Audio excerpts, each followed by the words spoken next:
Good day, everyone. Today we are going to talk about marriage. My dear, marriage is not what you see on TV. Marriage is not what you watch in telenovela. On TV, people are acting. They've rehearsed, and what they are doing is something which is already programmed. When we talk of marriage, we don't talk about a bed of roses. We are talking about an institution of further studies whereby you are learning just every day and you may never graduate. You know, I've been married for 11 years now, and from my experience, we have deduced that there are some aspects which can help couples stay in their marriage. These aspects are the ones that we used, myself and my partner, my husband, so that we make our marriage, favorable to all of us. First of all, let us talk about respect. Respect is a very vital aspect in life and at most in marriage. When we talk of respect, we are simply talking about being considerate of one another, communicating to one another in a favorable way, just making it possible for all of you to make decisions together.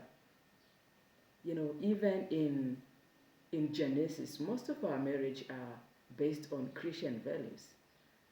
Even in the book of Genesis, chapter 2, verse 24, we are being told that a man shall leave his mother, his father, and unite with his wife, then they shall become one flesh.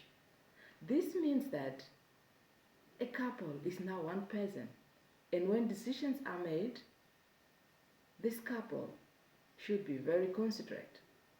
The moment one of them brings in a third party, that can be a family member, a relative, or a friend, then that person have already crossed the borders and has violated the rules of marriage. When you are respectful, you consider and satisfy your partner's needs. That is being respectful. Number two, we are talking about being discreet. To be discreet is to be careful with your speech, the words that you utter. To be discreet is to be careful about your actions towards your partner. At most, we get so frustrated, then we totally forget about what we are talking about. It's all about scolding one another in a marriage, which at most leads to emotional distress. Let us choose wise words. You cannot be somebody who is just arguing every time, complaining every time, nagging. All this drives away your partner from you. It doesn't matter whether you are a wife or you are a husband. Love in marriage is a two-way road which is now constructed into one. In marriage, women are supposed to be peacemakers. You create an atmosphere which is so peaceful for your husband and your children, so that when they are at home, they feel protected and they have a place to rest and enjoy. If you are now a mother or a wife who just want to create fights, who utters bad words, you drive away your husband and your children. Same applies if you are a husband who is very violent. You drive away your wife and children from home. So let us be discreet and choose our actions wisely. Let us talk of support. In marriage, we don't have a boss. In marriage, we only have a leader. and a leader is the head of the family. The head of the family is the husband. The head needs a neck to function properly. The head should be supported by the neck, which is the wife in the family. When you support your partner, everything blooms favorably. Now, husbands as heads, they should know that they are leaders, and a leader, a true leader, is a caring leader, a loving leader, and somebody who provides and protects his people. Let us also talk about not comparing your marriage to any other. You cannot compare your marriage to any other. That is very wrong, because there are not two marriages which are the same.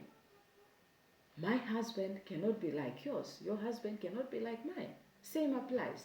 Your wife can never be like me, and I can never be like your wife, because we are totally two different people. When we start comparing, we create trouble. Let's say the husband has been the breadwinner of a family, then a job is lost. Now, as a wife, one has to take a role of providing for the family. If you start comparing, you'll make yourself a laughingstock. Let us say your marriage doesn't bring children as fast as others. The pregnancy doesn't come that easily. No children in the marriage. The moment you start comparing, you bring trouble to yourself. There are situations which needs acceptance and not comparisons. You cannot be somebody who will be blaming the partner. Now we don't have kids, now we don't have this. Then in the process, you end up going outside there to look for children, which is not necessary. Marriage needs you to understand the both of you, to persevere, and to encourage each other, especially in marriage where there are no children. Children are a gift from God. They are not bought. So we have to understand that. Unfortunately, we cannot have children, but we have one another. It is not the end of the world. Let us talk about not focusing on the weakness of your partner.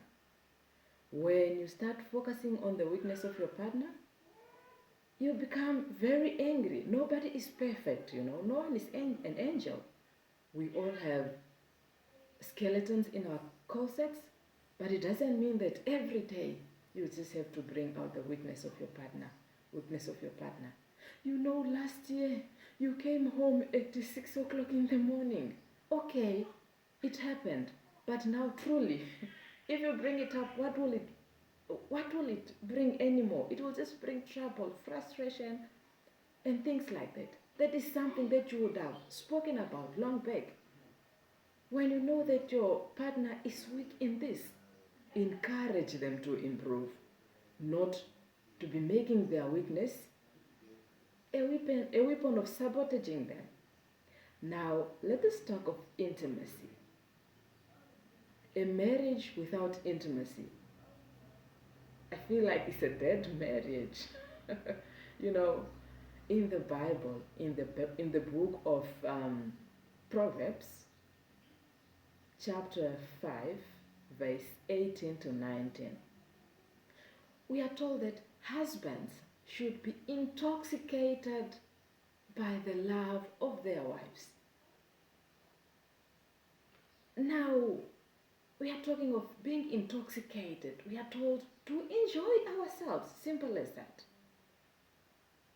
But at most, couples become very selfish. You find a couple who is selfish. He or she doesn't think the needs of the other couple anymore. There is no intimacy. There is no love. We have to love one another. Wives, don't be just logs in bed. Enjoy your husband. Same applies. Husbands, don't be too selfish.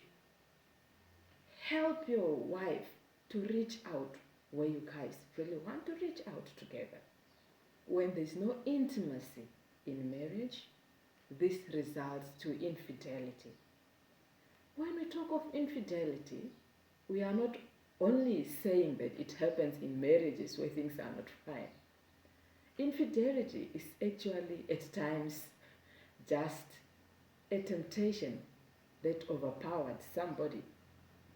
But if we try to have intimate relationship, it may be cut out to a certain extent. You know, infidelity is very painful. I think it's something which will cut out trust, something which will violate all the functionality of a home, something which will bring shame. Just imagine you are caught cheating. Let's say you are cheating now and your partner just come. How do you think you feel? Let us try to cut out on infidelity. That is the main cause of divorce in marriages. I would also want to talk about not worrying too much about things that you cannot change. You know, there are situations that you cannot just change no matter how much you try. When you get married to somebody, you might think that they will change, but that doesn't really happen. So, if somebody is not changing, let's say a partner is violent, you are being physically abused every day, now it's up to you to choose whether you want to soldier on and to persevere or you want to quit. Because I don't see a reason why you should be turned into a punching box every day. I know God does not approve divorce, but just like how He does not approve divorce, I don't think He approves suffering. Let us make our marriages peaceful. Let us live in harmony. Your partner is your most biggest friend. Just imagine a certain event comes up in a family. You cannot go with your other half that you are hiding somewhere. You go with either your wife or your husband because that is what is approved and that is what is right. Lastly, let me talk about inner beauty. About inner beauty, I'm referring to the heart that cares. At most, we marry each other because of material things. Do not marry somebody because she's beautiful. This will not materialize because in marriage, she is going to give birth to children and her body is going to change and get old. Now, if you married her for beauty, in this process, you are going to find another beauty somewhere. Same applies. You cannot marry someone because he's got 1,000 cars, or he has muscles, or because he's tall, or because he can sing. Even Lucifer was a beautiful singer in heaven, but in the end he was cast or thrown away to earth or somewhere to hell. I don't know where Lucifer is. So what I'm trying to say, look out for the inner beauty.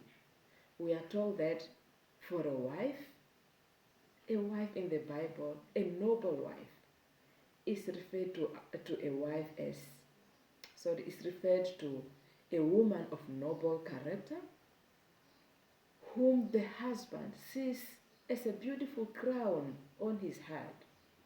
But a lousy wife is seen as decay in the husband's bones.